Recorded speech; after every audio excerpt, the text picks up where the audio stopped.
ဒီဗီဒီယိုလေးမှာဒီပန်းပုံစံလေးလုပ်ပြပါမယ်ဒီပန်းပုံစံလေးရဆိုရင်ဒီပစင်ကောင်းဒီဘက်က24လက်မှခွင်ဘက်က22လက်မှလိုအပ်တယ်ဒီမှာဆိုရင်ပစင်ကောင်းဒီဘက်ကလုပ်ထားတယ်ပစင်ကောင်းဒီဘက်မှာသူကကျိုးတူ9လက်မှကျန်ရမယ်ကျိုးရှည်ရ14လက်မှပေါ့နော်ပစင်ကောင်းဒီက3လက်မှအလုံးပေါင်း24လက်မှဒီမှာခေါင်းလေးကလုပ်ပြီးသွားပြီဆိုရင်သူ့ရဲ့ဒီလေတိုင်းလေးကိုအရင်ဆုံးနှစ်စိတ်စာချမ်းမယ်နော်နှစ်စိတ်စာလေးချမ်းပြီးတော့ဒီမလားဘက်ကနေမှချီလေးကိုတုပ်ပေးလိုက်မယ်နော်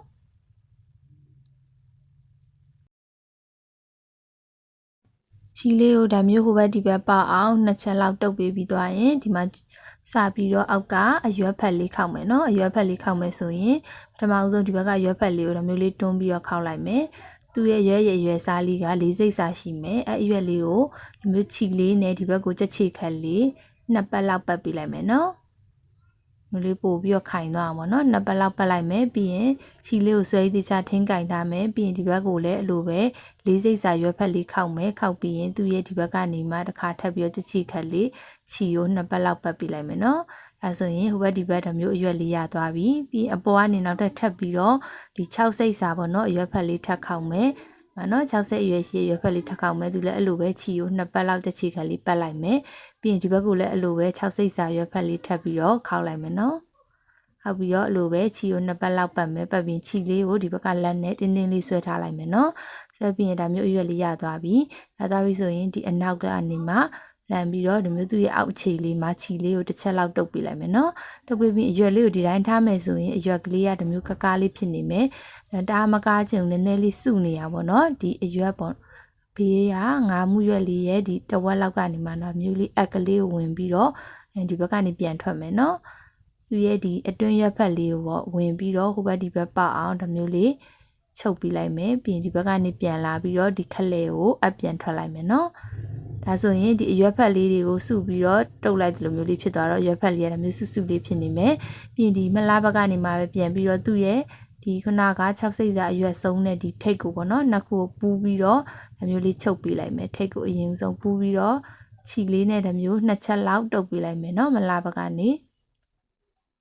ဒါမျိုးလေးနှစ်ချက်တုပ်ပြီးသွားပြီဆိုရင်မှဒီကျိုးတူဘက်ကပိုနေတဲ့ဒီကြံနေတဲ့ကျိုးလေးပေါ့နော်ဒီကျိုးလေးကို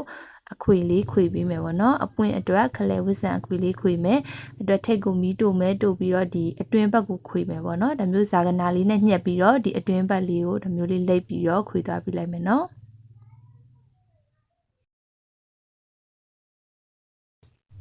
မျိုးအခွေလေးရပြီဆိုရင်ခုနကအဆုံးတဲ့နေရာเนาะဆုံးခဲ့တဲ့ဒီအချီလေးကနေမှဒီခလဲအခွေလေးကိုပေါ့เนาะဟိုဘက်ထိပ်ထိပေါအောင်လှမ်းပြီးတော့ချုပ်ပေးလိုက်မယ်အမျိုးဟိုဘက်ထိပ်ထိပေါအောင်အထိုးလိုက်မယ်เนาะအဲ့မဲ့ဒီမျိုးလေး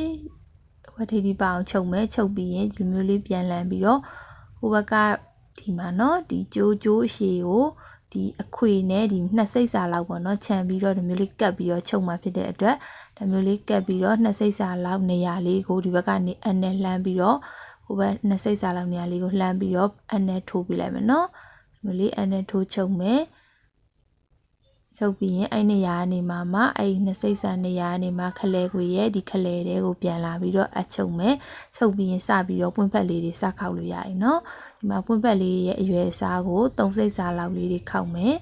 အမျိုးပေါ့เนาะ3စိတ်စာအရွယ်အစားလေးတွေခောက်ပြီးတော့အဲ့လိုမျိုးပွင့်ဖက်လေးတွေကိုအလုံးပေါင်းပေါ့เนาะ10ဘက်ပြည့်အောင်ခောက်ပြီးတော့ဒီမျိုးလေးတုပ်ပြီးတော့ခောက်သွားပြီမယ်เนาะဒါမျိုးလေး3စိတ်စာလေးခောက်မယ်ဒီမျိုးလက်မလေးနဲ့ချီလေးကိုညှက်ထားမယ်ညှက်ပြီးတော့ဒီမျိုးအဖင်လေးနဲ့ခလဲခွေတွေကိုထိုးမယ်ထိုးပြီးတော့ဒီမျိုးအပွင့်တုပ်နီးလေးအတိုင်းပဲဒီမျိုးပွင့်ဖက်လေးတွေကိုအလုံးပေါင်း10ဘက်ပြည့်အောင်တစ်လျှောက်လုံးခောက်သွားပြီမယ်နော်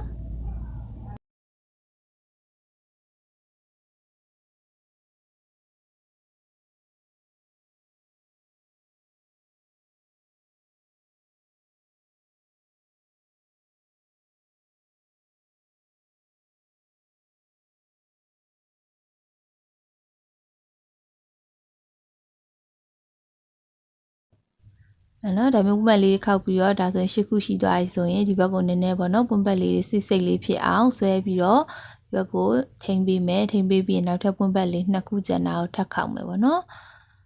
မျိုးလေးပွင့်ပတ်လေးတွေထပ်ခောက်မယ်ဒါဆိုရင်နောက်ဆုံးတစ်ခုအဲ့နဲ့ဆိုရင်10ခုပြည့်သွားပြီနော် မျိုးလေးခောက်မဲပြီးအဖင်လေးနဲ့ဒီမျိုးလေးခလဲခွေတွေကိုထိုးပြီးတော့ခြီလေးနဲ့ပေါ့နော်ပွင့်ဖက်လေးကိုတုပ်ပြီးမယ်ဆိုရင်ဒါဆိုရင်အလုံးပေါင်းပွင့်ဖက်10ခုပြည့်သွားပြီဆိုရင်ဒီပွင့်ဖက်လေးကိုနောက်ဆုံးအဆုံးသတ်ဖို့ရဒီမျိုးပြောင်းမြတ်ဘက်ကနေလှန်ပြီးတော့နောက်ဆုံးဆုံးသတ်ခဲ့